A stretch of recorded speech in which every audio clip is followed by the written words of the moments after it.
जय बिहार। जैसा कि पता है आपको, बिहार डीएलएड के प्रवेश परीक्षा की तारीख आ चुकी है और आपको पता है ये परीक्षा होनी है 26 अगस्त से।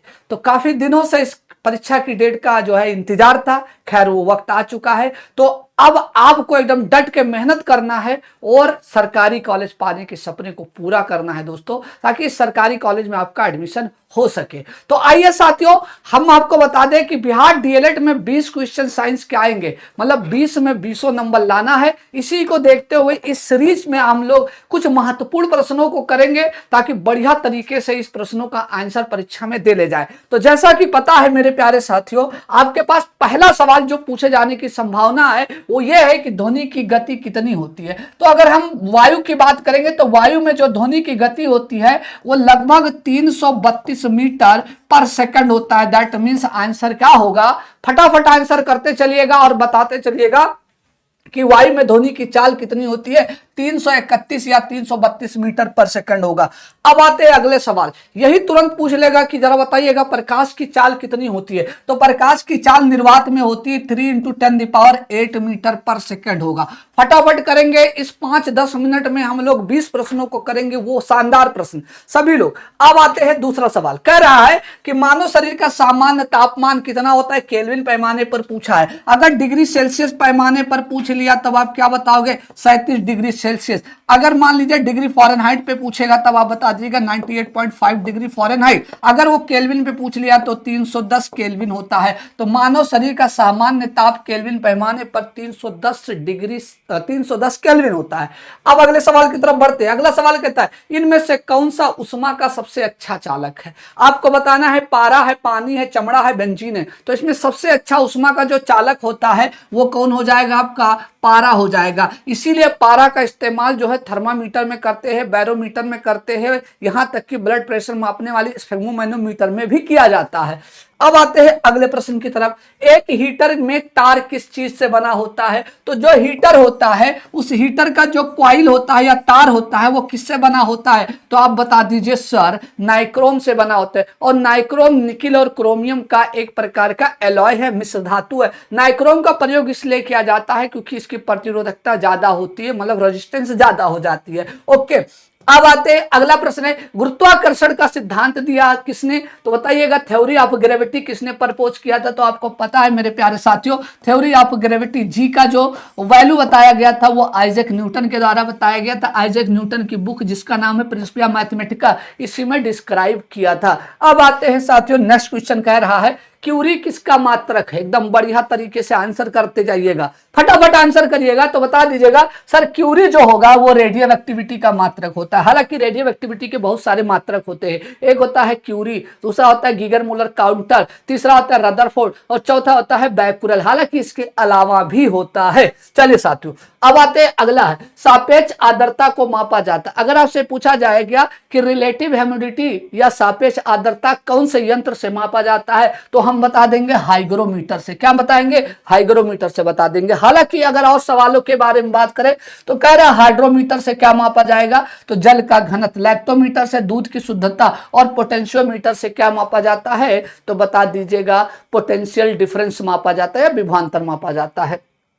अगला है कार का मात्रक क्या होता है। तो कार की जब बात करेंगे तो कार का जो एसआई मात्रक होता है दोस्तों वो आपका क्या हो जाएगा, जूल हो जाएगा। और जूल को कभी कभी हम लोग क्या कह देते हैं मेरे प्यारे बच्चों, न्यूटन मीटर भी कह देते हैं। तो कार का मात्रक जूल हो जाएगा। न्यूटन बल का मात्रक, वाट शक्ति का मात्रक, डाइन भी बल का मात्रक है लेकिन सीजीएस पद्धति में है।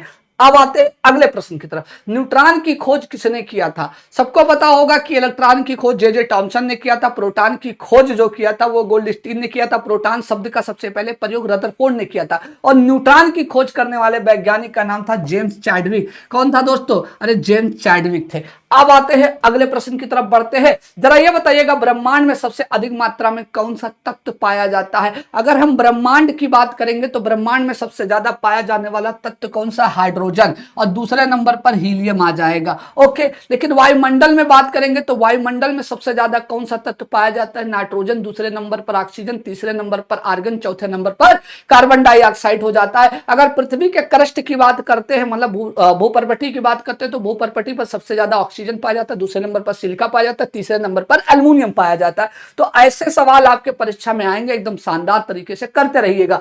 अब आते हैं नेक्स्ट क्वेश्चन, क्या कहता है, सापेक्षता का सिद्धांत किसने दिया था? Theory of relativity. Theory of relativity है क्या, is equal to MC square होता है। क्या होता है, is equal to MC square. यहाँ सी जो होता है वो प्रकाश की चाल है, जो कि एक नियत है या कांस्टेंट है। तो प्रकाश की चाल क्या है भैया, नियत है या कांस्टेंट है। सापेक्षता का सिद्धांत किसने दिया था, अल्बर्ट आइंस्टीन ने दिया था। सापेक्षता का सिद्धांत 2 बार दिया गया, एक 1905 में दिया गया और एक 1915 में दिया गया है, 2 बार दिया गया है। सापेक्षता का सिद्धांत बताता है कि ऊर्जा द्रव्यमान में और द्रव्यमान ऊर्जा के बीच संबंध रखता है। अगला सवाल क्या कहता है, ग्वाइटर या थायराइड ग्रंथि की अत्यधिक वृद्धि किसकी कमी से होता है? मतलब ग्वाइटर बोले तो घेंघा, आपको बताना है कि घेंघा किसकी कमी से होने वाला रोग है। मोस्ट कह सकते हो सदाबहार प्रश्न है, हर परीक्षा में ये क्वेश्चन पूछे जरूर जाते हैं। तो याद रखना, अगर आपसे पूछा जाएगा कि ग्वाइटर या थायराइड ग्रंथि की अत्यधिक वृद्धि किसकी कमी से होता है, आयोडीन की कमी से होता है। और आयोडीन की कमी होती है तो घेंघा नामक रोग हो जाता है, क्योंकि थायरॉक्सिन का सिक्रीशन या निकलना कम हो जाता है, जिससे थायराइड ग्रंथि सूज जाती है, जिसको हम लोग ग्वाइटर या घेंघा कहते हैं।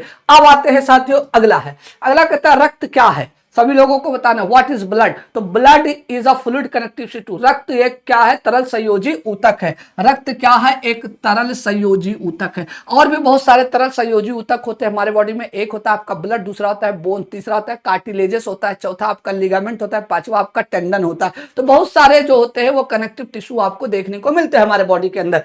अब आते हैं, अगला सवाल है, कोशिका के किस हिस्से को पावर हाउस कहा जाता है? Power house of the cell किससे कहते हैं? साथियों सेल वॉल को कहते हैं, केंद्रक को तो माइटोकॉन्ड्रिया को तो सबको पता है। Power house of the cell किससे कहते हैं? माइटोकॉन्ड्रिया को कहते हैं। और आपको पता होगा माइटोकॉन्ड्रिया जो होता है वो केवल यूकैरियोटिक कोशिका में पाया जाता है, प्रोकैरियोटिक कोशिका में देखने को नहीं मिलता है। अब आते हैं साथियों, एक बात जरा ध्यान से देखिएगा, power house of the cell इसलिए कहा जाता है क्योंकि यही एटीपी बनाता है। क्या बनाता है साथियों? एटीपी बनाता है। तो ऐसे शानदार प्रश्न है और इस शानदार प्रश्न आपके परीक्षा में जरूर मिलेंगे, इसलिए इस सेशन को दोस्तों के पास शेयर करते चलिएगा। अब आते हैं साथियों, अब कर एक्सरे का आविष्कार किसने किया था? ये मोस्ट अबाउंडेड क्वेश्चन होते हैं, हर परीक्षा में पूछे जाते हैं, तो डीएलएड में भी पूछे जाएंगे।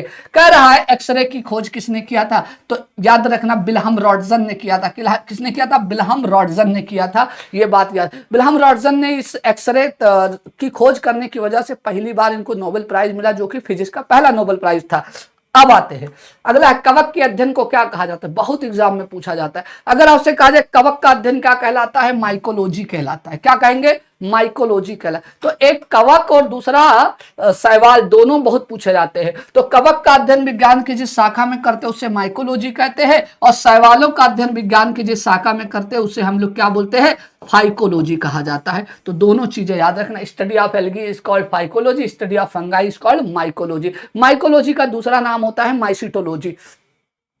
अगला, पादप कोशिका भित्ति किससे बनी होती है? प्लांट का जो सेल वॉल होता है सर वो किससे बना होता है? तो प्लांट का जो सेल वॉल होता है मेरे प्यारे साथियों वो सेलुलोज से बना होता है। किससे बना होता है सर? सेलुलोज से बना होता है। किससे बना होता है साथियों? सेलुलोज से बना होता है। कवक की कोशिका भित्ति काइटिन से बनी होती है, जबकि बैक्टीरिया की कोशिका भित्ति पेप्टिडोग्लाइकॉन से बनी होती है। इन्हीं तीनों में से कोशिका भित्ति या सेल वॉल पाई जाती है, बाकी एनिमल सेल में सेल वॉल नहीं पाई जाती है। ओके, अगला सवाल क्या कहता है? अफीम के किस भाग से मॉर्फिन प्राप्त करते हैं? तो हम कहेंगे सर अधपके फल से प्राप्त करते हैं। क्या बोलेंगे? अधपके फल से, या कह सकते हो अनरिपेन फ्रूट से प्राप्त करते हैं। ये बात आपको याद रखना। पौधे का नाम क्या होगा दोस्तों? तो बता देंगे पोस्ता। क्या नाम है सर? पोस्ता हो जाता है। अब आते हैं, अगला सवाल कहता है सबसे छोटा फूल कौन सा है? सबसे छोटा फूल जरा बताइएगा। तो सबसे छोटा फूल आपका कौन सा है दोस्तों? तो हम बता देंगे वोल्फिया है। अगर यही लगे हाथ पूछ लिया सबसे बड़ा फूल कौन सा है तो बता दीजिएगा रफलेशिया है। सबसे छोटा फूल वोल्फिया, सबसे बड़ा फूल रफलेशिया हो जाएगा। अब आते हैं, आपके लिए होमवर्क दे रहे हैं कि बल का एसआई मात्रक क्या होता है। आपके पास ऑप्शन है पास्कल, बॉयल, न्यूटन या वाट। सभी लोग बताइएगा बल का। इस क्वेश्चन का आंसर आप लोगों को कमेंट बॉक्स में देना है दोस्तों, कमेंट बॉक्स में आंसर देना है। और ये चीज आपको समझना है कि ऐसे सीरीज लेकर मैं आऊंगा हर 20-20 क्वेश्चन का, तो ये इस क्वेश्चन के आंसर को आपको भी शानदार तरीके से देना होगा कमेंट बॉक्स में। और आपको पता है बिहार सिलाबाई एमडी क्लासेस आपके लिए लेकर आया है बिहार डीएलएड प्रवेश परीक्षा के लिए रिवीजन सीरीज, और उस महा रिवीजन सीरीज में शाम को 5 बजे आपकी हिंदी की क्लास होगी, शाम को 6 बजे जो है वो आपकी इंग्लिश की क्लास होती है, 7 बजे आपकी सोशल स्टडीज की क्लास होती है, 8 बजे आपको मिलती है दोस्तों मैथ की क्लास, और 9 बजे मैं लेकर आता हूं साइंस की एकदम धाकड़ क्लास दोस्तों। तो अब आते हैं मेरे प्यारे बच्चों, सबको पता है बिहार डीएलएड के लिए आप कमर कस लीजिए और सरकारी कॉलेज पाने के सपने को पूरा करिए दोस्तों। धन्यवाद। जय बिहार।